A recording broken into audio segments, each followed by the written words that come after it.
سر، آپ چاہتے ہیں میں اپنی ڈیوٹی چھوڑ کر ایک سیاسی پارٹی کے کارکن کی بیٹی کی حفاظت کروں؟ اس کا لہجے میں بے یقینی ہی بے یقینی شامل تھی۔ کرنل شیر محمد اس کے چہرے پر ایک دم پھیلتی ناگواری اور بے یقینی بھانتے کرسی کی پشت چھوڑتے ٹیبل پر ہاتھ رکھ گئے۔ میجر افراز فاروق جتوئی میرے بہترین دوست ہیں۔ ان کی بیٹی کے متعلق انہیں کئی دھمکیاں موصول ہو رہی ہیں۔ انہوں نے خاص طور پر مجھ سے مدد مانگی ہے اور مجھے اس کام کے لیے تم سے بہتر کوئی نہیں لگا۔ کرنل شیر محمد سنجیدگی سے گویا ہوئے۔ پر سر، میں اپنی ڈیوٹی چھوڑتے کسی کا پرسنل گارڈ نہیں بن سکتا۔ بے یقینی، ناگواری، طیش، جھنجھلاہٹ، کئی تاثرات ایک دم اس میں حاوی ہوئے۔ اس اپنے ملک کی حفاظت کے لیے یہ وردی زیب تن کی تھی، کسی کا پرسنل گارڈ بننے کے لیے تو نہیں۔ It's my order major Afraz.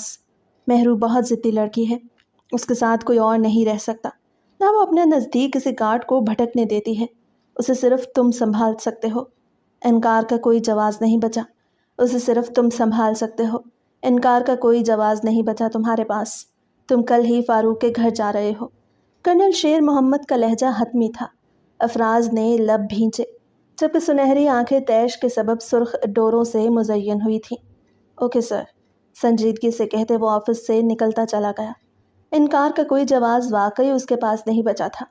Mehru نامی لڑکی کو دیکھے بنا اسے اس پر ڈھیروں طیش آیا تھا، جس کا سبب اب اسے اپنی ڈیوٹی چھوڑتے گارڈ کا رول نبھانا تھا۔ سیاہ فارمل شرٹ پینٹ میں ملبوس، آستینوں کو کوہنیوں تک فولڈ کیے، بائیں ہاتھ کی کلائی میں رولیکس کی گھڑی پہنے وہ نک سک سا تیار محویت سے ڈرائیو کر رہا تھا۔ تیکھے اور جاذبیت بھرے نقوش اس وقت تناؤ کا شکار تھے، جبکہ سنہری آنکھیں سرخ ڈوروں سے مزین تھیں۔ یہ بات ہی اس کے اندر طیش کی الاؤ جلا رہی تھی کہ اب اسے کسی کا پرسنل باڈی گارڈ بننا پڑے گا۔ مہرو نام ہی اسے کانٹوں کی مانند چبھ رہا تھا۔ ابھی تک اس نے مہرو کو دیکھا تک نہیں تھا، ابھی سے اس قدر خار محسوس ہو رہی تھی۔ نہ جانے جب سامنا ہوتا تو وہ کیسے خود پہ ضبط کرتا۔ لب بھینچے وہ انہی باتوں کو سوچتا گاڑی کی رفتار تیز کر گیا کہ یکلخت اسے گاڑی کو بریک لگانا پڑا، ورنہ نازک وجود اس کے گاڑی کے آگے آتے خطرناک حادثے کا شکار ہو جاتا۔ بچاؤ کرتے ہوئے بھی وہ نازک وجود زمین بوس ہوا تھا۔ افراز نے دانت پیسے۔ ایک تیز ہوا کے جھونکے کی مانند وہ سامنے آئی تھی کہ اس نے ممکنہ حد تک گاڑی سنبھالنے کی کوشش کی۔ بھویں آپس میں ملائے وہ گاڑی سے باہر نکلتے اس وجود کی جانب بڑھا جو اب زمین سے اٹھتے اس کی جانب سے رخ پھیرے کھڑی تھی۔ ایکسکیوز می، اس سے بات کا آغاز کیا ہی تھا کہ مخالف پلٹتے اس کے عارض پر زوردار تھپڑ رسید کر گئی۔ اندھے ہو تم؟ گاڑی چلانی نہیں آتی تو چلاتی کیوں ہو؟ اپنے عارض پر ہاتھ رکھے افراز نے سامنے موجود لڑکی کی جانب دیکھا جو سفید اسٹائلش ٹاپ اور پینٹ میں ملبوس غصے کا سبب سرخ چہرہ لیے چلائی تھی۔ میں اندھا ہوں یا تم؟ تم آئی ہو میری گاڑی کے سامنے اندھی؟ تم ہو جو تمہیں اتنی بڑی گاڑی نظر نہیں آئی۔ طیش میں تو وہ پہلے ہی مبتلا تھا۔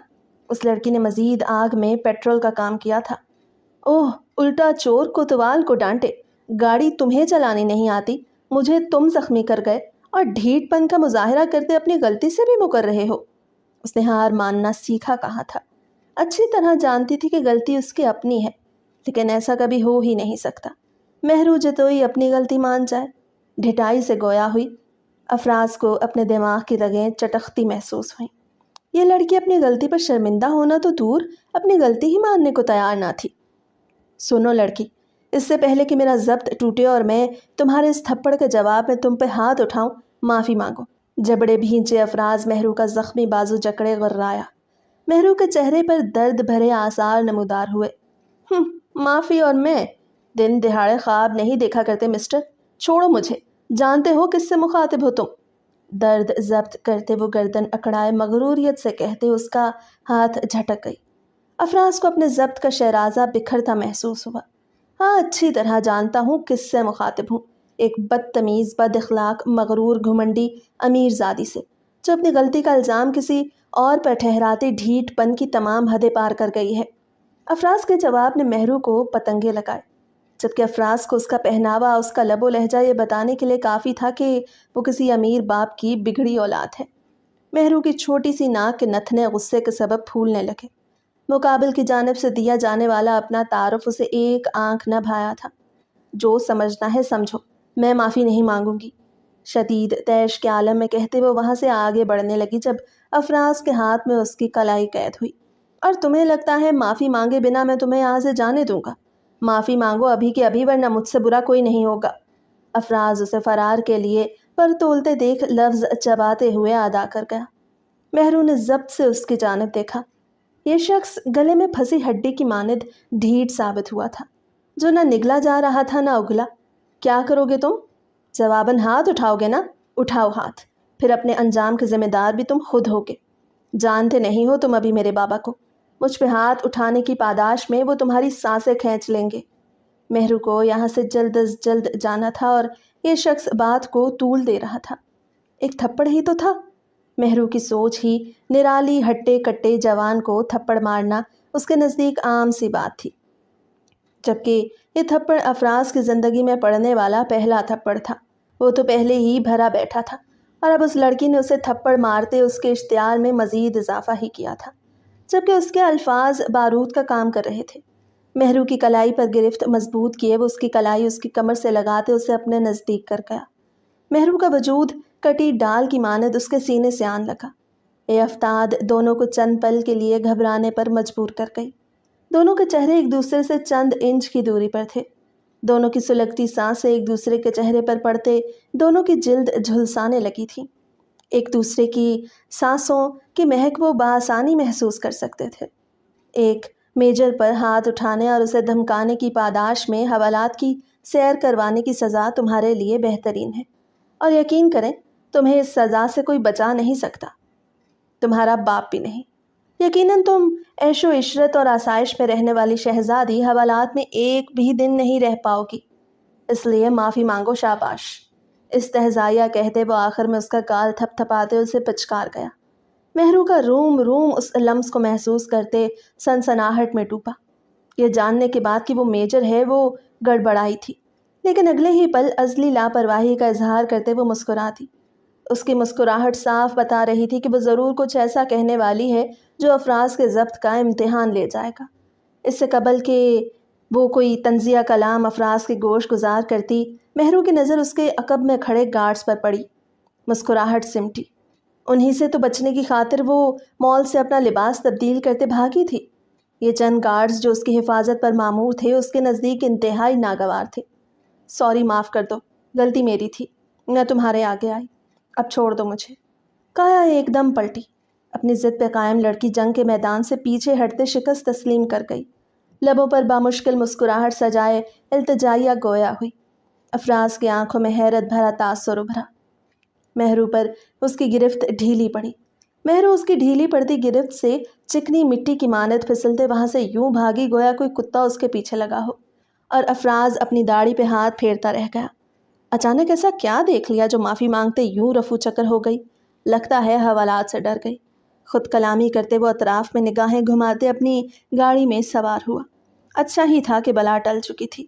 آئندہ کبھی اس لڑکی سے سامنا نہ ہونے کی دعا مانگتے وہ گاڑی آگے بڑھا لے گیا، اس بات سے انجان کہ اس کی دعا رد کر دی گئی تھی۔ جتوئی مینشن کے وسیع لاؤنج میں موجود صوفے پر بیٹھا وہ فاروق جتوئی کو مسلسل دائیں بائیں چکر لگاتے دیکھ رہا تھا۔ کان سے فون لگائے وہ ان گارڈز پر برس رہے تھے جو ان کی بیٹی کی حفاظت پر مامور تھے۔ چہرے پر حد درجہ اضطراب پھیلا ہوا تھا۔ بیٹی کی فکر ان کی آنکھوں، ان کے لفظوں اور ان کے لرزتے وجود سے صاف ظاہر ہو رہی تھی، اور یہ سب دیکھتے مہرو کے لیے افراز کی ناپسندیدگی میں اضافہ ہو رہا تھا۔ بابا، نسوانی چہچہاتی آواز لاؤنج میں گونجی۔ افراز کرنٹ کھاتے صوفے سے اٹھ کھڑا ہوا۔ یہ آواز وہ پہچان گیا تھا۔ تمام راستے نہ چاہتے ہوئے بھی وہ اس مغرور لڑکی سے ہوئے تصادم کے متعلق سوچتا آیا تھا۔ اس کی آواز مانو تمام وقت اس کی سماعتوں میں گونجتی رہی تھی۔ مہرو، کہاں تھی تم بیٹا؟ اور یہ چوٹ کیسے آئی ہاتھ پر؟ فاروق صاحب اندر آتی مہرو کے بازو پر بندھی پٹی دیکھتے فکر مندی سے گویا ہوئے۔ افراز مہرو کو دیکھتے ہی مٹھیاں بھیج گیا۔ جس لڑکی نے چند پلوں میں اس کے ضبط کی تنابیں ہلا دی تھی وہ اس کی حفاظت کے لیے یہاں آیا تھا۔ کیا قسمت پائی تھی اس نے! دان پر دان جمائے وہ اس وقت اپنی قسمت پر ماتم کناسا تھا۔ مہرو کی پشت اس کی جانب تھی، اسی سبب وہ اسے دیکھ نہیں پائی۔ میں ٹھیک ہوں، بس ایک اندھا جاہل انسان گاڑی سے مجھے ہٹ کر گیا اور تھوڑی سی چوٹ آ گئی، باقی میں ٹھیک ہوں بابا۔ افراز کو یاد کرتے اس نے دانت پیسے تھے۔